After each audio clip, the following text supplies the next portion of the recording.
Good morning. It is Q&A time. I have been wanting to do this video for quite some time, really, and I've been a little bit nervous about it. I didn't know whether I should do it or not.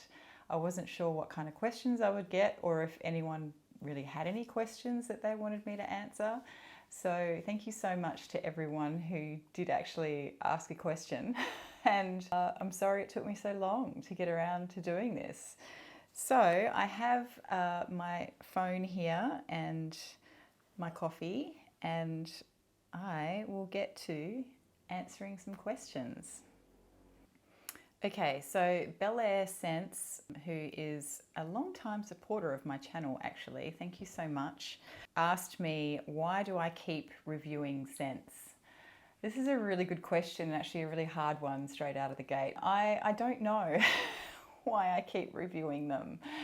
And I don't really, I mean, I know I refer to sometimes my videos as reviews, but I don't really feel like I'm reviewing them as much as trying to understand them in dialogue.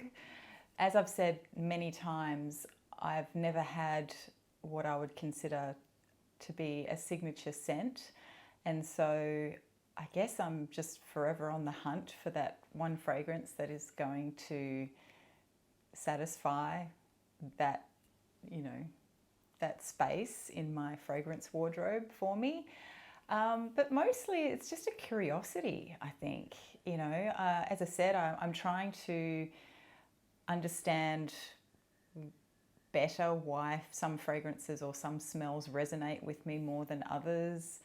I love the way that fragrances make me feel, and so as a consequence that I am constantly trying to smell new things to see either what memories they can conjure up for me or to see how they make me feel. I think that's pretty much the crux of it for me. It's just a curiosity. Okay, so question number 2 is from Christina Taberna. Hi, my name is Christina and I'm from Spain. What is your favorite perfume for a bride? Thanks. Right. This is a really tricky one for me to answer because I have never actually been a bride, and I haven't really given it that much thought. And in fact, I haven't really attended that many weddings in my lifetime. I feel like I've only maybe attended maximum maybe 5 or 6 weddings in my whole life. So, and even then, the weddings that I have attended, the people getting married haven't really been that focused. Fragrance or their perfume for their wedding day wasn't really their biggest concern. I think most of them just wore their normal signature scent or whatever fragrance they were wearing at the time. If it was today that I had to pick, I would probably pick something like Beloved Woman. But if I wanted something bridally, I might pick something a little bit more floral, and like a La Chasse aux Papillons by L'Artisan Parfumeur. I don't know, it's a really hard one. I guess the stereotypical fragrances for brides are sort of centered around floral notes and white florals and things, but I really don't think there's any rules. I think it really comes down to, do you want your bridal fragrance to be something that is recognizable as being you, or do you want it to be something new that is fresh and exciting for your day? Like anything, fragrance is such a personal choice, and what one person chooses and loves for their wedding day scent, somebody else may not like at all. If I was to, off the top of my head, make recommendations for bridal fragrances, I would probably choose things like Fracas or La Chasse aux Papillons, maybe Solar Blossom by Mise en Cire, which is a really beautiful orange blossom. It's very bright and bubbly. What else? What else would I choose for a bride?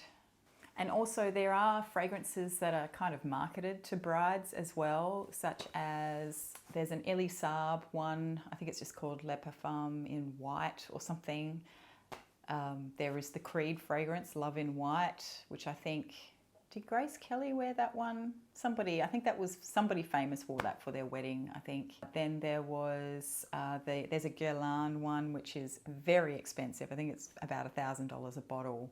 And I can't remember what it's called, but it has all these flowers and everything on the bottle. It's presented beautifully. I think, you know, a really pretty white floral. But then if you're having a nighttime, if you're having a cocktail style wedding at night, which is very chic or something, then maybe if you're doing a non-traditional type wedding, you might go for something like Tom Ford's Noir de Noir or Lyric Woman or something like that. Something with maybe a bit of rose and a bit of darkness to it. I feel like that answer was really unsatisfactory, but I really have never thought about it.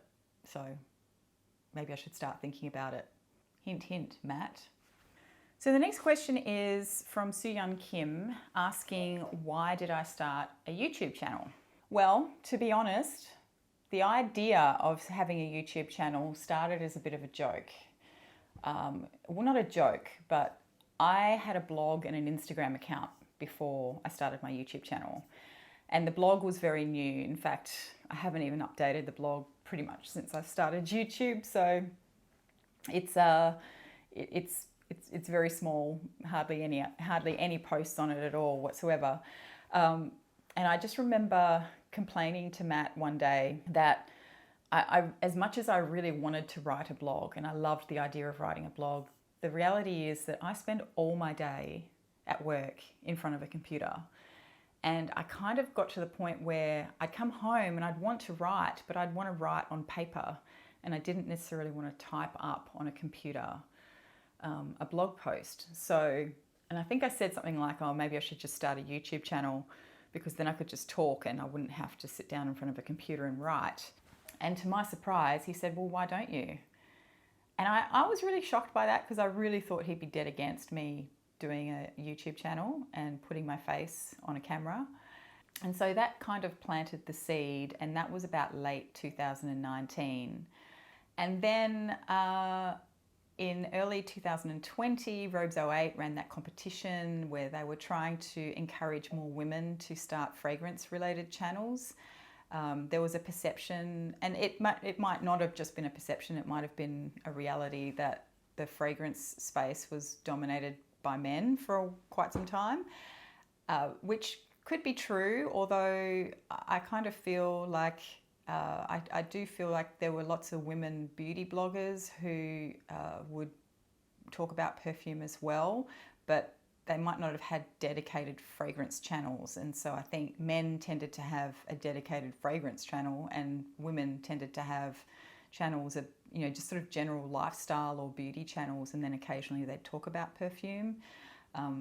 So anyway, so that's kind of what started me actually turning on the camera and deciding to take it a little bit more seriously and do it as a hobby.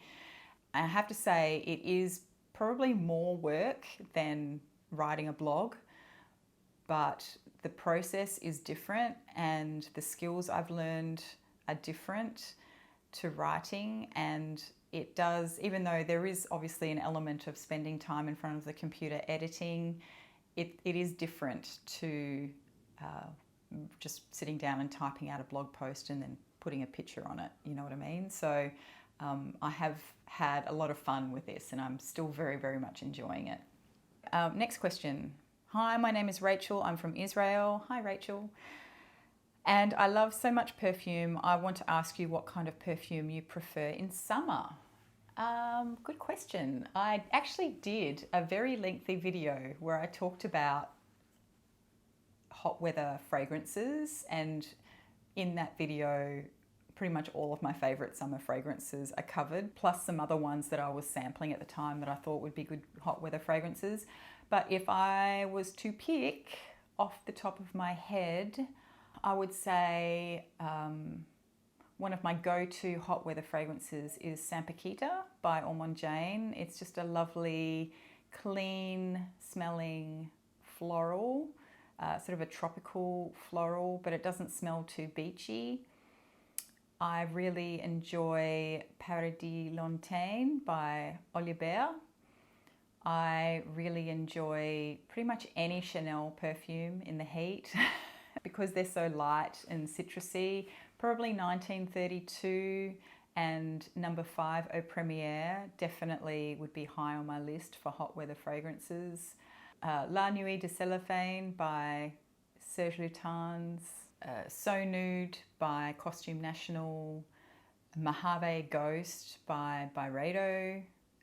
Champs-Élysées by Guerlain, maybe Zen by Shiseido, and Untitled by Maison Margiela, just to name a few off the top of my head.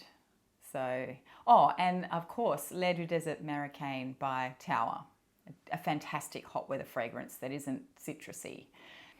So I hope that answers your question. Danielle asks, what is your area where you live like, and do you have kids, and what is your favourite perfume line?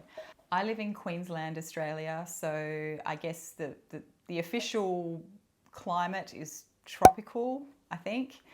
It's quite warm, very humid.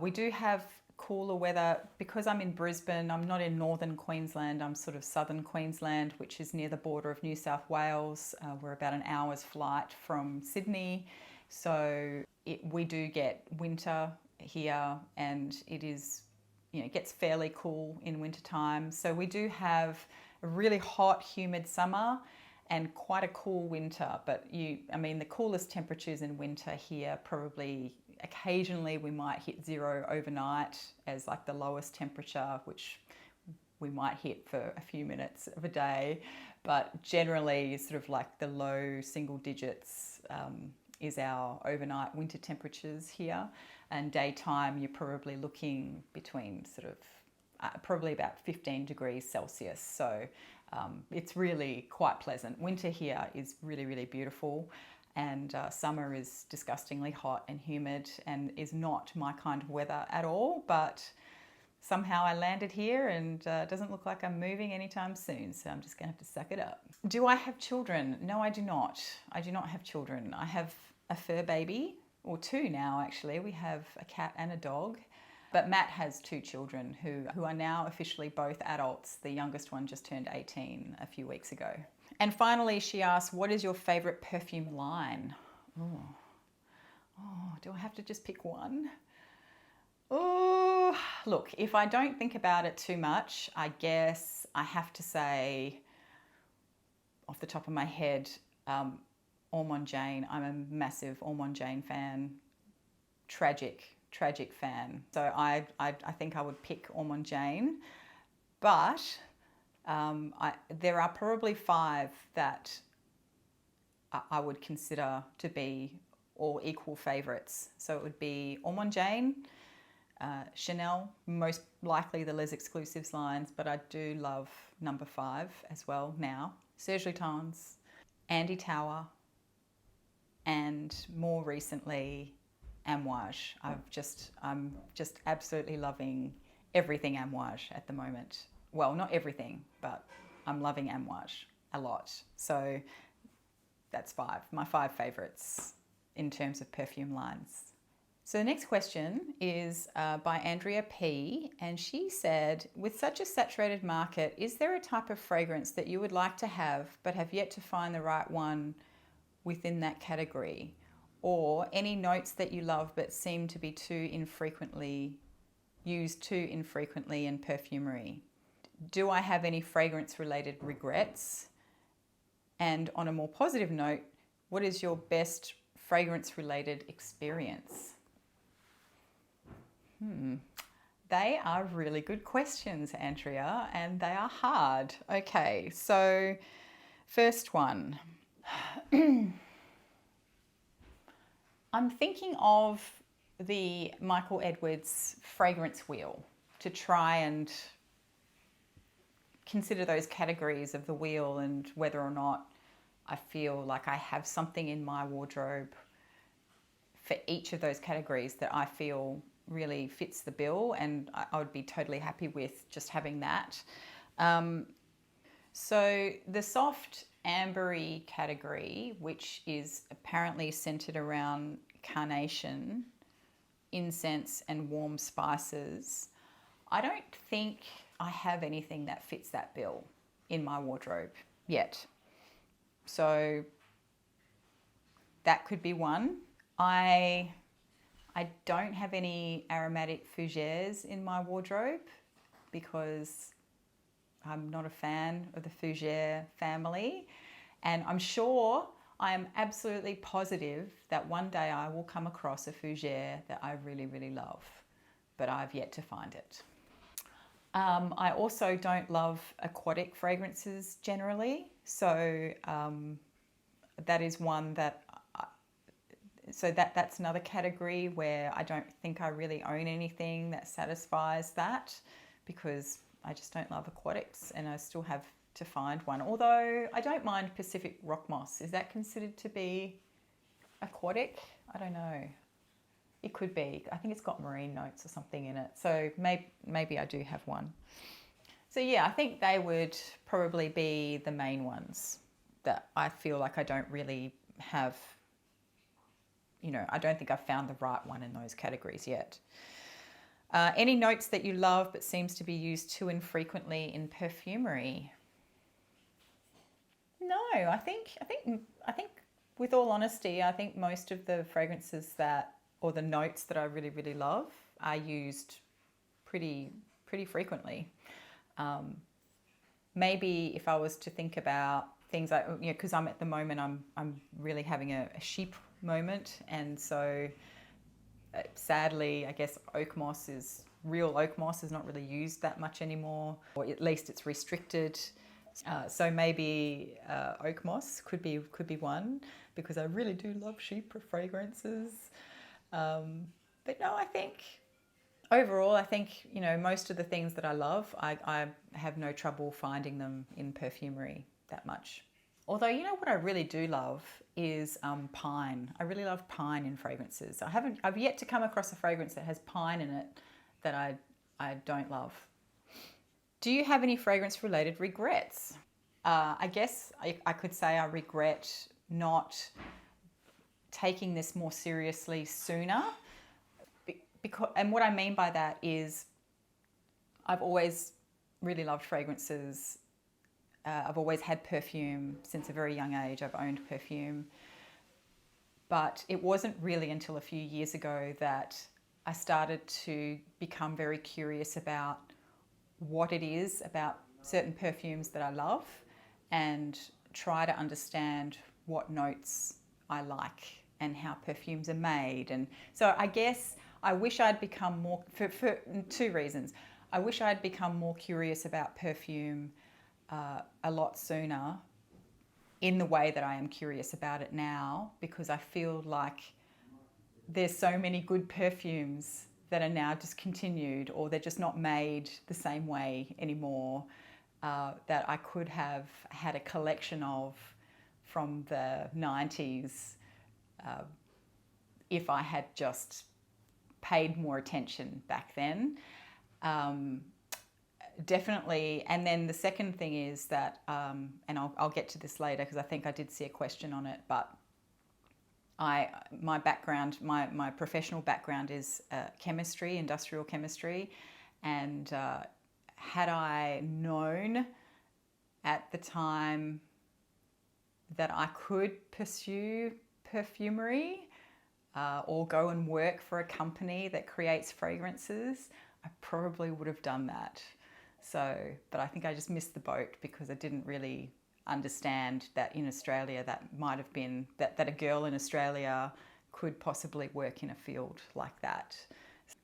And my other biggest regret is going through a massive declutter of perfumes a few years ago before I moved to Brisbane, and getting rid of some bottles then that you can't get anymore. So that's my other fragrance regret. On a positive note, what is your best fragrance-related experience?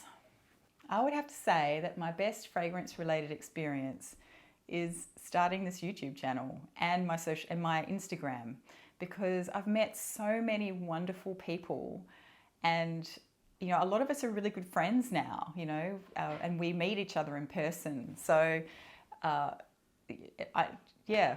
say that's it. Finally by doing this, I've actually created for myself a little circle of people that I can actually talk to about this stuff, which was one of the main points of wanting to start the YouTube channel in the first place. So the next question is from Yelena, and she says, looking forward to this video.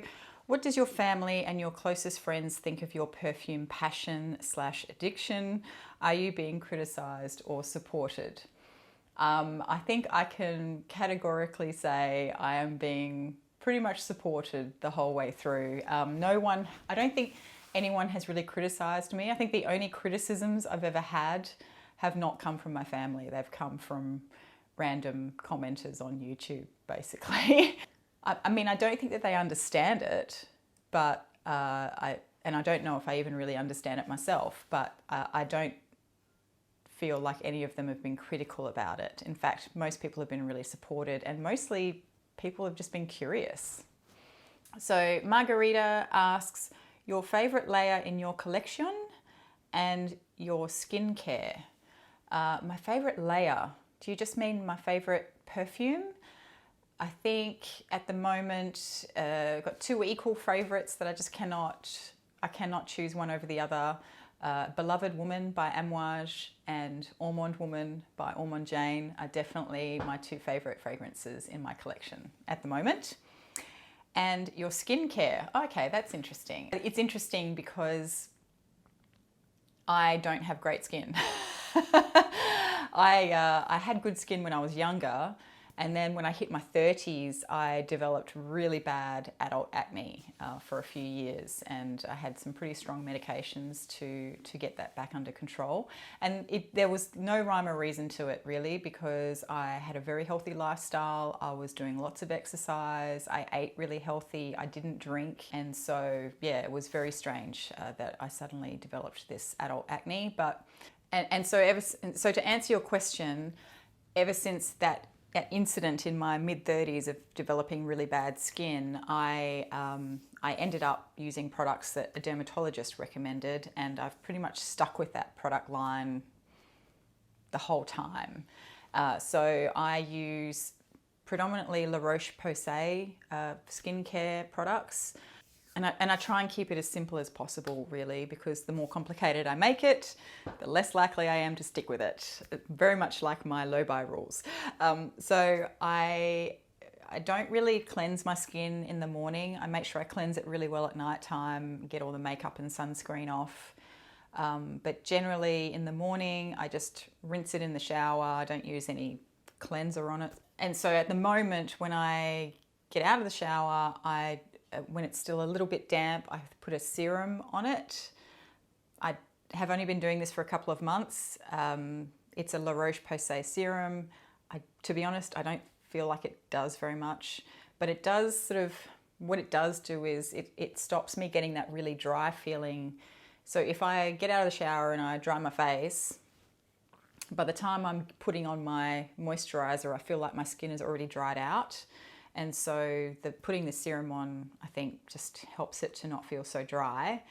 Then I put a daytime moisturizer on, and then I always put sunscreen on. So I have a sunscreen that I use quite substantially. In the evening, in order to get the sunscreen and everything off and makeup off and everything, I use an oil. I'm very much agnostic to the oil that I use. Effectively, it's whatever I have available. For a long time I was using jojoba oil, although I did find that to be a bit thick, and now I basically use I think it's a QV bath oil that they use for babies, basically, to put in their bath oil, to put in their bath water. And I basically just use a little bit of that on my face when I'm just before I get into the shower, and then I rinse it off in the shower, and that gets all my makeup and everything off. And then I might follow up with a cleanser, and the cleanser is basically, I think it's a Dermaveen unscented body wash.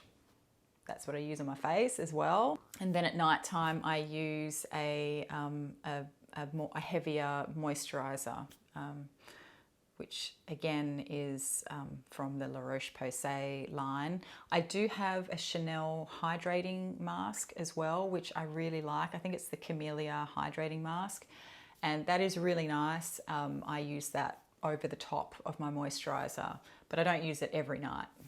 And that is really it for my skincare. Oh, and every couple of days I might, or when I feel like my skin needs a bit of a buff up, I use an exfoliant, which is just the one that I have is the Aesop walnut and tea tree, I think it's called, exfoliant. It's just literally a powder, and again I just use it in the shower. I put it on my hands, I get it a little bit damp, and then I just put it on my face. A lot of people complain about that one being too rough on skin, but I just don't scrub that hard with it, basically. That's it. That's all I do. It's very, very basic. I did for a while, particularly when I was buying lots of Guerlain fragrances and going into the Guerlain counter a lot, even if I wasn't buying anything, the sales lady there would often give me samples of the Guerlain skincare, which is beautiful, but so expensive. I never realized. One day I used, she'd given me this oil, I think a sample of some kind of oil that they have, and it's so nice. I can't remember what it's called now. And so I thought, oh, maybe I'll buy a bottle of this. I looked it up on the website, and it was about $700 for just a little tiny bottle of this oil. And I just went, no way. So yeah. Not going to happen. So thank you for asking. Yeah, that's my skincare routine. I really don't do very much. Mostly, the thing that I do most religiously is cleansing, moisturizing, and wearing sunscreen. But I live in a really, really hot climate, and it's very sunny here. So you just have to wear sunscreen all day, every day, especially me, because I'm Captain Snowflake. I have European skin wearing it in tropical Queensland, Australia. It's not a good combination. Suyun Kim asked a second question. What have you learned since starting a YouTube channel? Some likes, dislikes, surprises, dreams, etc. Would you have done anything differently? Well, I've definitely learned a lot more about things like lighting and how to use a camera, and obviously video editing. And I guess it's been and I'm still trying to master this, but there is has been a very steep learning curve on trying to make content that is engaging for viewers. I know I'm still not the most exciting person to watch on YouTube, and I do tend to waffle on quite a lot. So that is one key lesson that I have learned, and I learned it fairly early on, is that I ramble a lot. And when you're watching a YouTube video and somebody is rambling, I understand that it can be a bit much sometimes. So that's probably one of the key things I've learned, is to plan. You know, I don't write a script or anything, but I definitely try and just plan in my head the order that I want to say things, and just highlight the key points to myself so that I can just try and deliver them in the most succinct way as possible. The thing that I do on my channel, which I know, you know, a lot of people don't like, and that's fine. They don't watch my channel as a consequence. But when I talk about fragrances, I'm talking about them from my own experience and relating them back to my own experiences. And that's the type of content that I like to listen to. I like to hear about people talking about how a perfume makes them feel and the scent memories that it brings up and all that sort of stuff. So I do incorporate that into my descriptions. And I know a lot of people find that hard to relate to because they're not their experiences. But that's just how, it's the storytelling, I think, that I enjoy about talking that way about fragrances. Some likes, well, obviously I love the fact that you are all here engaging with me, talking to me, asking questions. And I love getting DMs from people, and we have whole conversations about particular fragrances and share ideas and thoughts about ones that we've tried. So that that part of it is definitely a like for me. I love that part of having a YouTube channel. Dislikes, well, I guess, you know, I've been very lucky in that I haven't had a lot of negativity on my channel. There's been a couple of people who have left some not very nice comments, but generally I think it's been fine. But now I just don't respond to those DMs anymore, because really there's no point.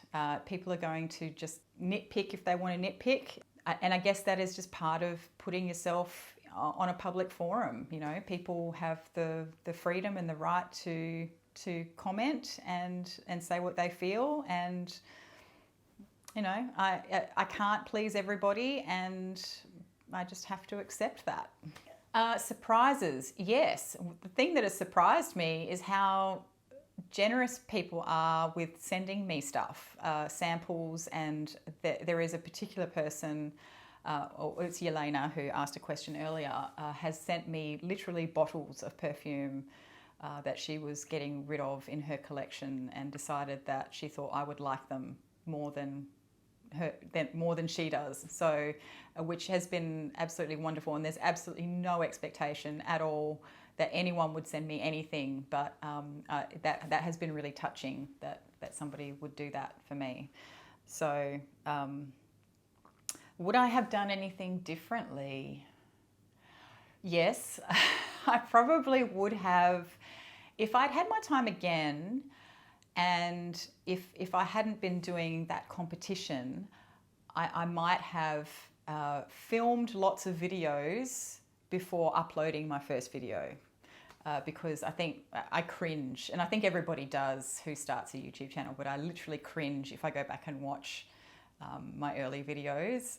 I had to do that the other week, because I was trying to find a video where I mentioned something, and I knew it was in the first half of 2020 that I filmed it, and oh, horrible. I don't ever want to see that again. But yes, that would be my thing that I would do differently, is if I had my time again, I would film lots of videos and edit lots of videos first before uploading my first video, so that I was starting from a base of being a little bit more comfortable in front of the camera. So thank you for that question. That was a good one. Camille and Chris from Making a Stink have asked me, what is my favourite scent memory? My favourite scent memory is I grew up in rural Australia, and we had horses growing up. So I used to ride horses. My favourite scent memory is, it's going to sound weird, but it's the smell of horse sweat, basically. Sweaty horses. And possibly horse manure as well. But no, just the smell of horses generally. I love the smell of, and actually the favourite smell on a horse for me is the smell of a horse's muzzle, just between, like just underneath, on their top lip and sort of in between their nostrils. That is the best smell. That is one of the best smells on the planet, I think. Yeah, anyway, so that is my favourite scent memory, is the smell of horses growing up. And I miss riding. Yana asks, what do you do for a living? And if you weren't doing that, what other careers or areas of interest would you probably be doing, or would you like to do? So I'm refilming my answer to this question, because I was just editing the video and I fumbled so much the first time round that it was basically just gibberish, and there was no way for me to pull out a sensical answer to this question, which isn't really that hard. But I think I was just so conscious on the day that I didn't really want to say who I was working for or anything like that. So I was just all over the place. So basically, I started my career as a scientist, a chemist. I had a PhD in industrial chemistry, and then I worked in industry for a little bit. And then I changed tack and decided to go and work in a very specialised field of law. So I did a master's in that field of law. So I'm not a full lawyer. I just have this very specialised qualification, and I did that for a little while, and that was really good fun. And then I did some consulting for a while, and now I'm back working for a company, and my job basically is to match company and industry problems with potential solutions. And we're talking future solutions. So there's lots of work being done in climate change, emissions reduction, decarbonisation, that sort of thing. So there's lots of that, which is really cool, and which keeps me very motivated because I feel like I'm doing something good. And but the problems range across the board for all different sorts of things. So basically that's my job. It's pretty cool. I basically spend my day researching lots of really cool emerging technologies effectively and trying to map those onto problems that we have within our company, but not just our company. It ends up being often something that's an industry-wide problem. So that's my job. And now we can just resume the original footage of this video. And the second part to the question was, if you weren't doing that, what other careers or areas of interest would you be doing or would you like to do? Well, I always wanted to be a veterinarian, and I actually started down that path when I finished high school.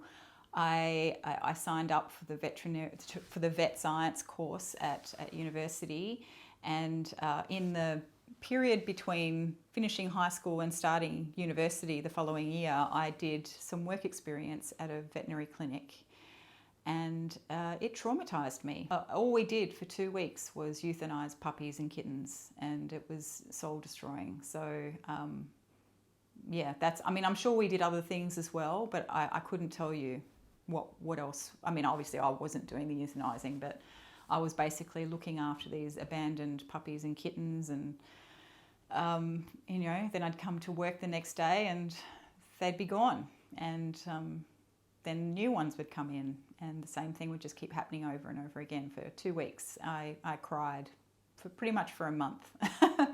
And then I decided that I didn't want to, if that's what being a vet was all about, then I didn't want to have a bar of it. So oh gosh, I'm feeling upset just thinking about it. So yeah, so I didn't pursue that. I switched my university preferences and decided to do chemistry instead, because I liked chemistry.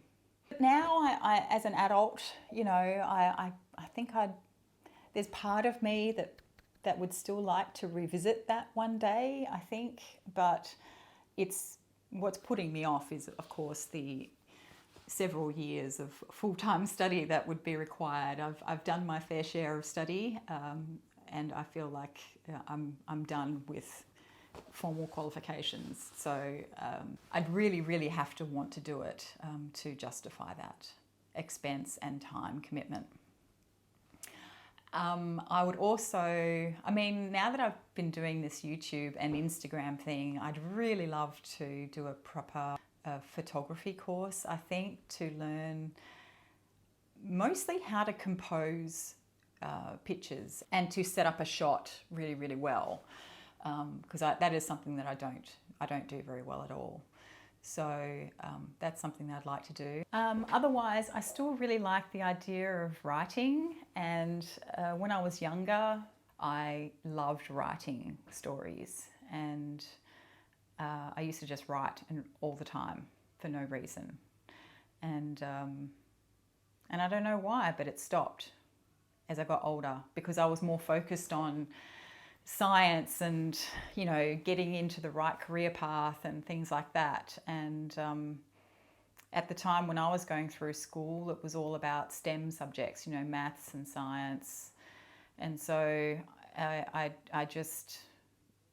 let the softer skills and possibly, writing is a really important skill, but I kind of let that fall by the wayside in preference for the more what would be considered academic subjects, I suppose. But I really miss writing, and that's kind of why I started the blog. But as I've already explained, I struggled with that for the very fact of having to sit in front of a computer. But I still journal Probably, I don't journal every day, and I would like to get back into the habit of writing every day. But yeah, I just write for myself. It's fun. So maybe one day I might do some freelance writing or something. I don't know. And then failing all of that, you know, maybe I could do a barista course or winemaking or something. That would be cool. Okay, so next question. Rak79 asks, if you had to blind buy a perfume, which notes would you look out for? Well, this is interesting because, you know, I did go through a period of heavy blind buying last year and the year before. And what I learned from all of that was that regardless of which notes are listed and whether or not I love the notes, generally it is still very much potluck as to whether or not I'm going to like a perfume, even if it has all of my favorite things in it. There was a fragrance that I talked about, I think it was on it might have been one of the sample snippets videos, but there was a fragrance I talked about where I said this fragrance is one that I should have loved, and because it had all of my favorite things in it, and yet I didn't like it at all, and I can't remember what it was. Maybe it was the Gucci Absolu Pour Homme. So it might have been in my unpopular opinions video, but any case, so I just don't. If I had to blind buy a perfume, I think the ones that I've had most success with blind buying have been amber scents. But as for the rest of them, potluck. Which fragrance YouTuber influences you? Well, there's a few actually, unsurprisingly. Eve Spider Smells, definitely. Camille and Chris from Making a Stink, definitely. Experiencing Fragrances with Amina, and Sam from My World of Fragrance.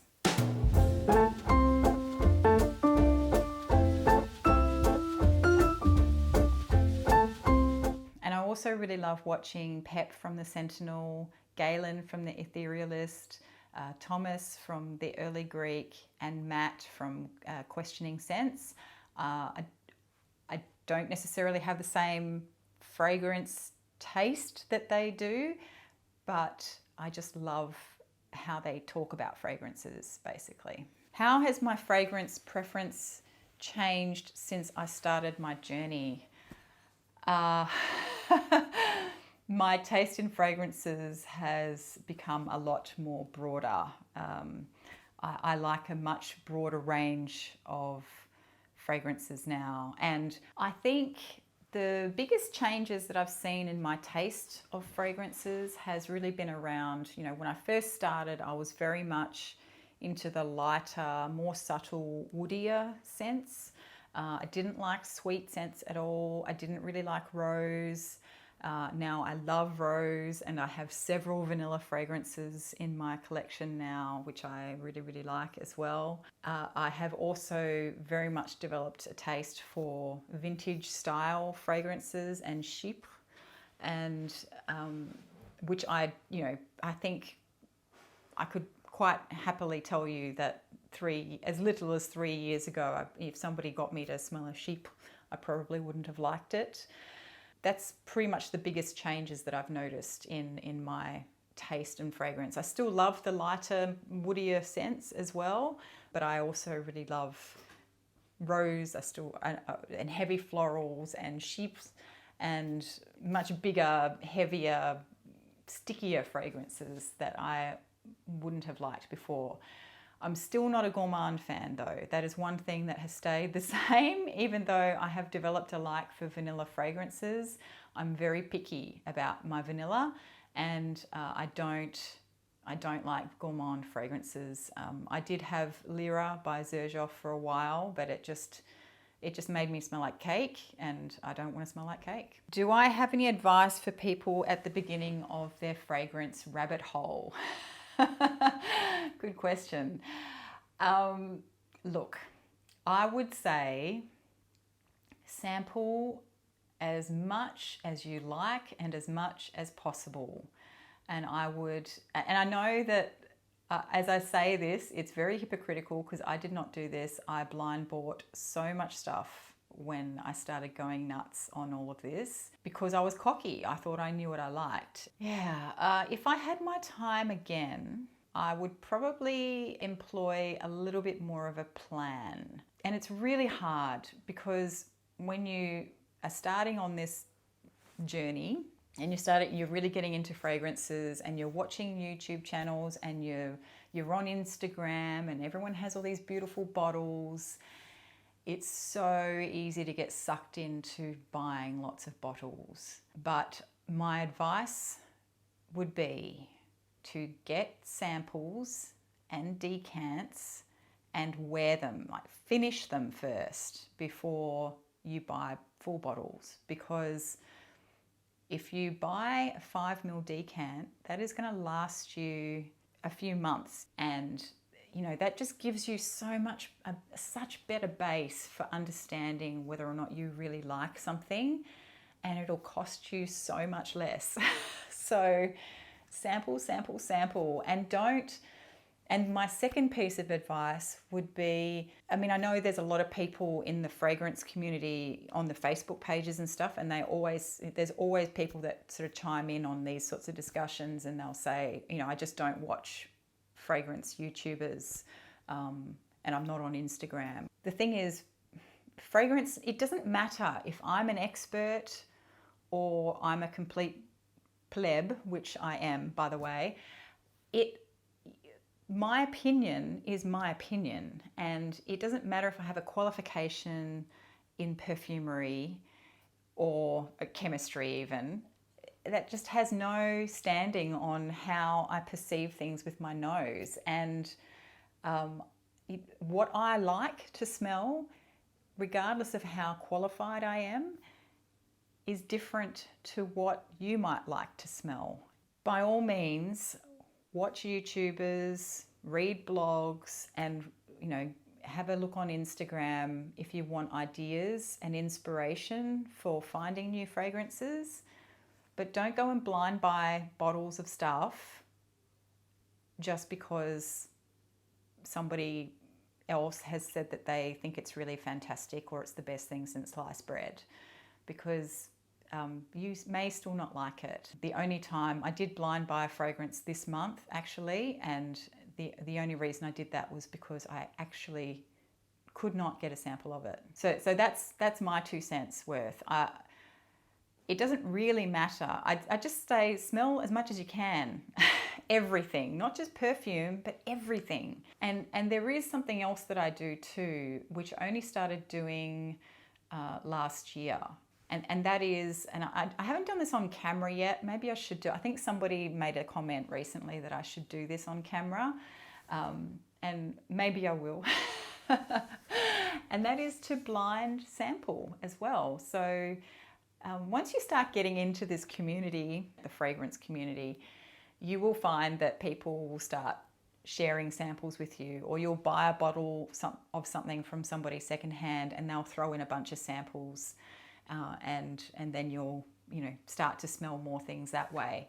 But what I like to do is when I get a bunch of samples, unless it's something that I've researched and sought the sample of, if I get sent a bunch of samples, I will just smell them and see what I can smell and try and detect what's in there before I go and look it up.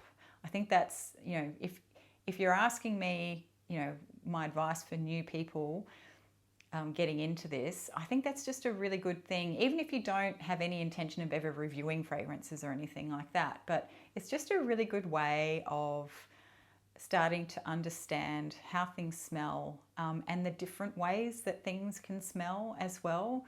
Like rose, for instance. There have been times where I've sampled something and I've not picked rose at all in it, and then I've read that it had rose in it, and then I've gone back to it and I'm going, oh yeah, I can see that now, but that rose smells so different to the note of rose that, you know, I'm familiar with in XYZ fragrances. So it's just a really good way to build your awareness of how things can smell so different in different perfumes. That was a really long answer.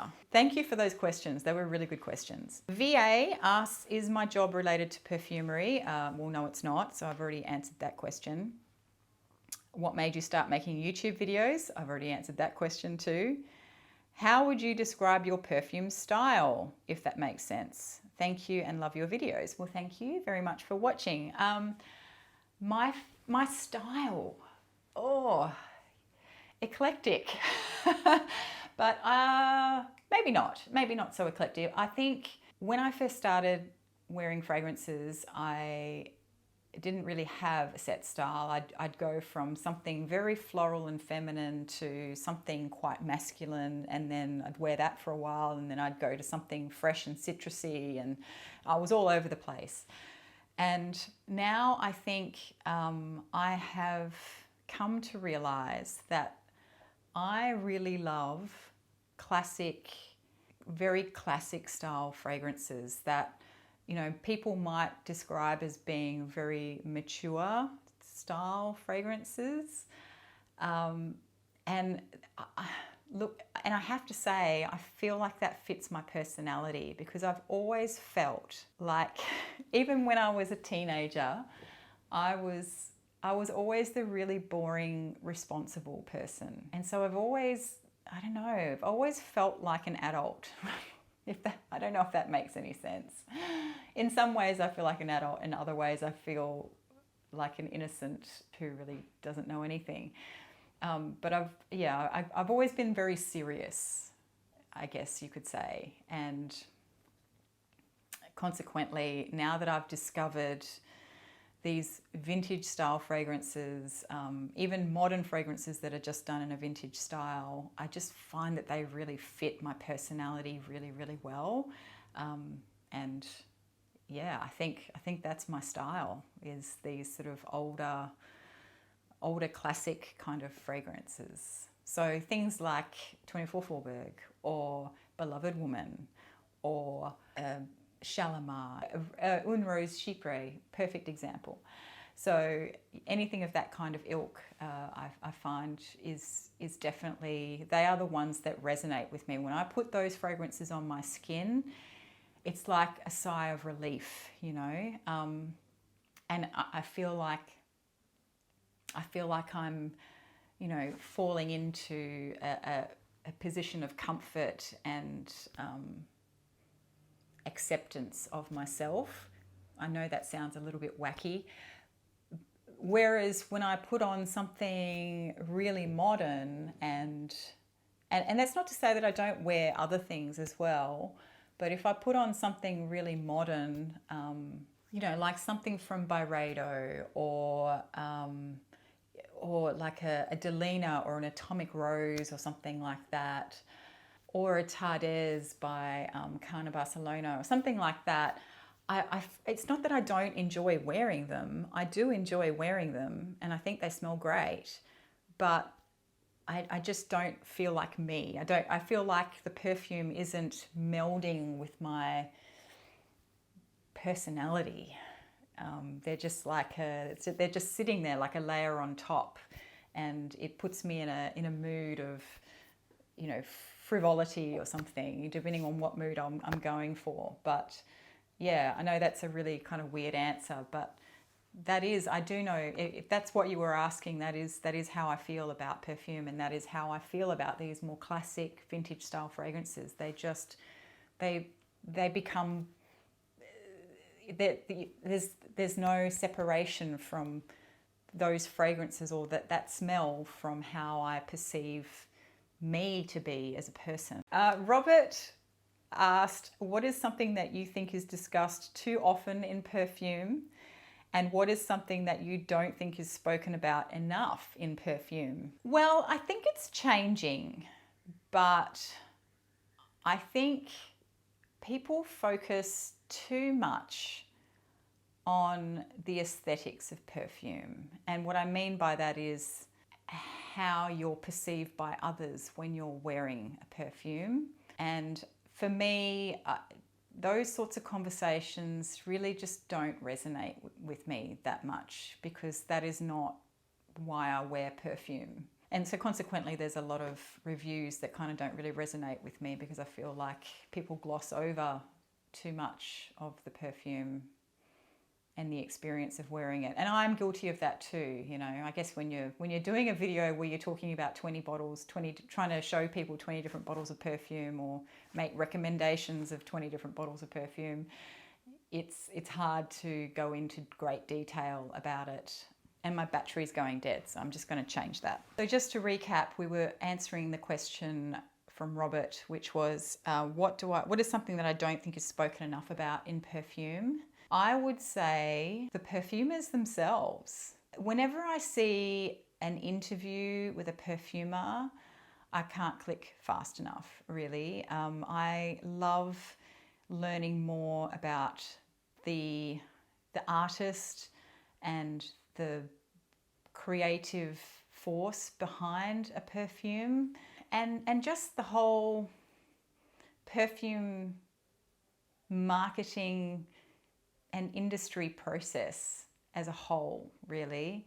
You know, what are the steps that people go through to make a perfume or bring a perfume to market? Really fascinating to me. And partly, I suppose, that maybe it's fascinating to me because of, you know, what I do for a living, but I suspect that most of the perfumes that make it onto the market these days are not necessarily born from an inspired creative spark. I feel like most of the mass-produced ones, at least, are born from a marketing brief first, and then a perfumer has to mold their creativity to that particular brief.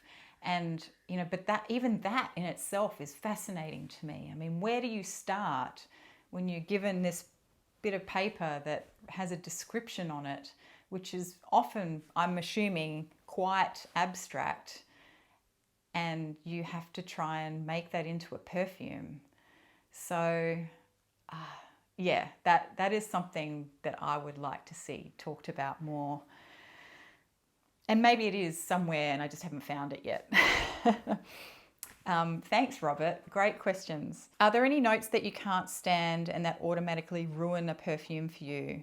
What's your least favorite perfume you've ever smelled? This is asked by Valeria. Well, I think I've already said in an earlier part, although whether it makes it to the final cut of this, I don't know. But I really, really dislike oud.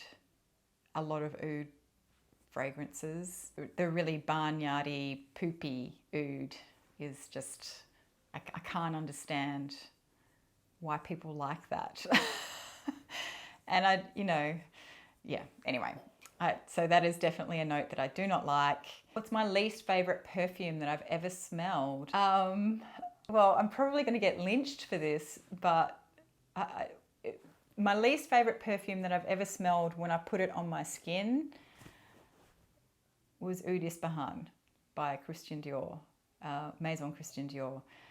It literally smelled like poop on me. And as I have alluded to in previous videos, the day that I sprayed that on my skin, Matt thought he had stepped in something, and he didn't realize that it was me that he was smelling. So yeah, that's definitely one of my least favorites. But that's not to say that I dislike every fragrance that has oud in it. So it's the same as me not disliking every fragrance that has ISO-E Super in it, even though there's lots of fragrances that have ISO-E Super that I don't like. I hope that answers your question. I am trying to answer these a little bit quicker now because I have rambled a lot. Z Rashid has asked, what is my favorite smell? And if I could smell two things for the rest of my life, what would they be? For example, food, flower, fragrance. What he loves is freshly baked homemade bread, and there is nothing like freshly ground coffee. Well, I think I agree with you there. Freshly ground coffee is definitely one of my favorite smells on the planet. And the other smell that I really, really love is puppy breath. Did you hear that, Poppy? Yeah, so I love the smell of puppies, you know, when they've got that milky puppy breath. Oh, that's like the best smell ever. Somebody needs to make a perfume that smells like puppy breath. I need to go see that guy. Is he in the UK or the US? I can't remember. I was watching a documentary on him, the I Hate Perfume guy. Oh, what's his name? What's his name? Somebody remind me in the comments. Yeah, I need to get him to make me a perfume that smells like puppy breath. Oh, that would be so good. Okay, Marcus has asked me several questions. This is getting fun now. I'm going to try and answer them all, Marcus, because Marcus says, take your pick. Would you rather be covered in fur or covered in scales? Fur, because it's fluffy. You've been given an elephant. You can't get rid of it. What do you do with it? I don't know. Ride it to work every day? No traffic problems when you've got an elephant. Is cereal soup?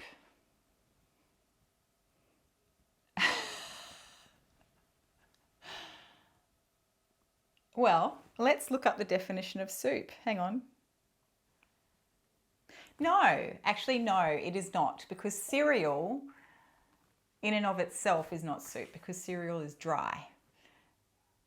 Cereal doesn't become soup until you put it in milk, arguably. But let's look up soup. So the definition for soup is a liquid dish, typically savoury and made by boiling meat, fish or vegetables in stock or water.